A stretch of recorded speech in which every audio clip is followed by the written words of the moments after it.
If you were to fly to Moscow today, you could go and see the body of Vladimir Lenin, the founding father of the Soviet Union. He was the man who, in the 1920s, brought the whole Soviet Union under the power of the Communist Party, and he is the father of the ideology known as Leninism, a variant of Marxism.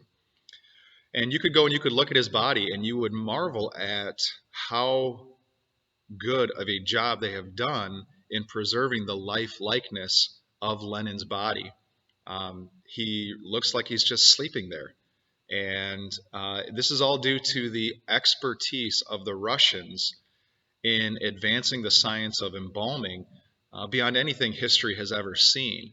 And so they've done a fantastic job in pushing this science forward because 95 years later, Lenin's dead, but his body lays there and he looks like he's just simply sleeping.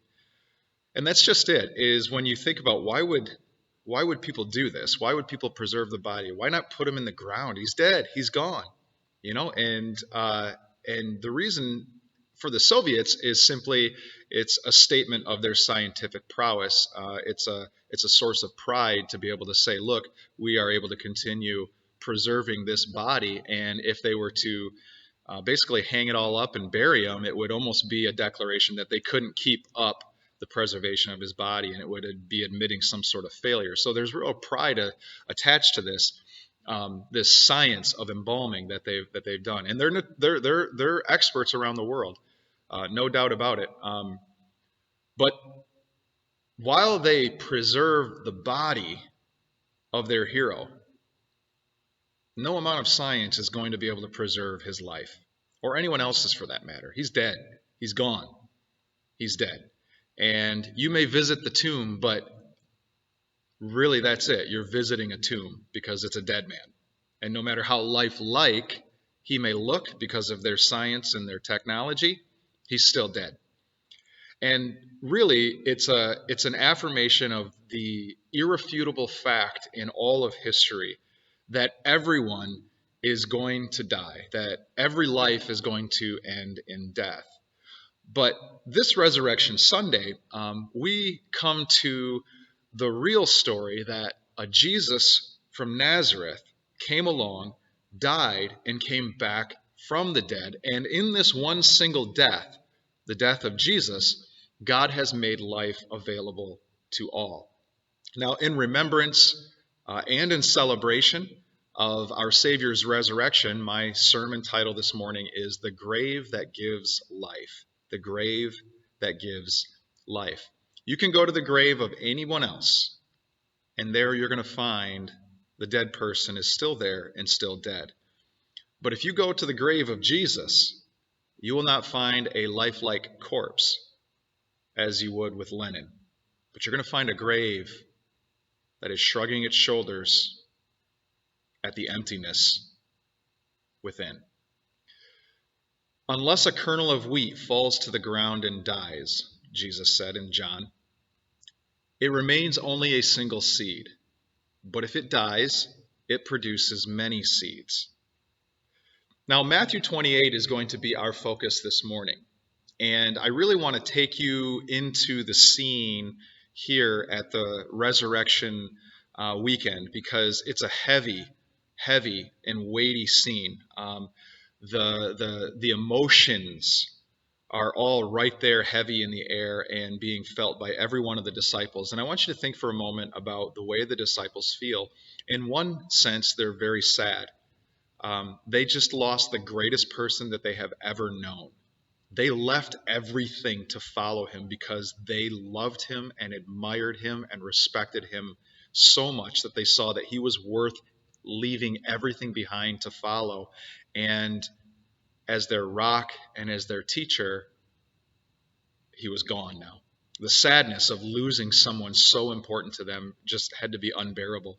You have also the confusion that they would have felt because he wasn't supposed to die. He was supposed to restore Israel to its glory, and he was supposed to usher in the kingdom. He was, supposed to give them 12 thrones to sit on and rule over the nation of Israel, and weren't we going to get like 100 times more than what we sacrificed to follow him. Where does all of this sit now? How do we make sense of everything now that he's dead? So a lot of confusion.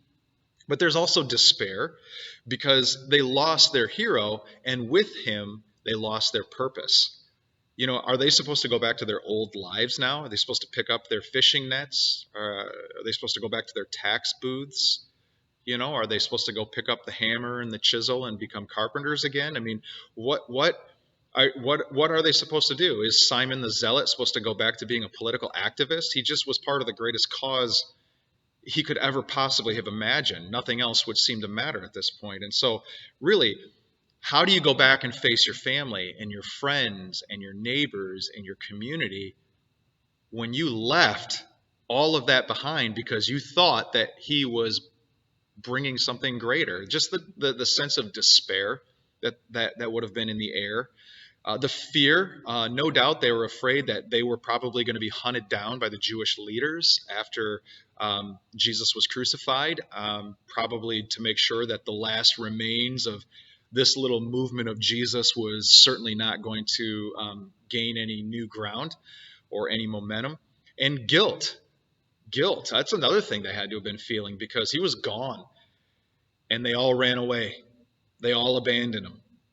They all abandoned him merely hours after declaring their faithfulness to him and their willingness to even go to their deaths, if that's what it meant to follow him.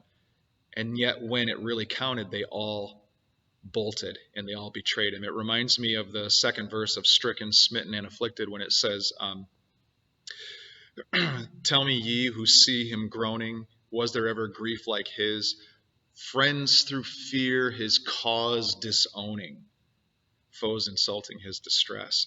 And just the last emotions Jesus would have felt before his death were those piercing feelings of being betrayed and abandoned by your best friends. They would have known that's how they made him feel in his last moments. And so I don't know how you ever come back from that and how you ever overcome that kind of guilt. And so you can imagine them sitting in the upper room or sitting in some room together. You know how it is, like with funerals, you're all just sitting there, you're like zombies. There's sniffles, people are crying, people just randomly breaking down and weeping out loud. There's the reminiscing. Hey, you remember the look on that waiter's face when he turned the water into wine? Or, Mary, tell us again what it was like when you found out that you were pregnant with him. Or, hey, Peter, you remember when you walked on water with Jesus? You remember what it was like when you did that with him? And then he grabbed your hand to keep you from sinking? A lot of things over the previous 3 years would have been coming back up again in their minds. And no doubt, like any family and friends and community that is grieving the loss of someone loved, they would have been thinking on those favorite memories. And that's where they were. That's where we are left, that those mere hours before the resurrection of Jesus actually happens. And our text this morning takes us from the sadness into the explosive mourning of the empty tomb.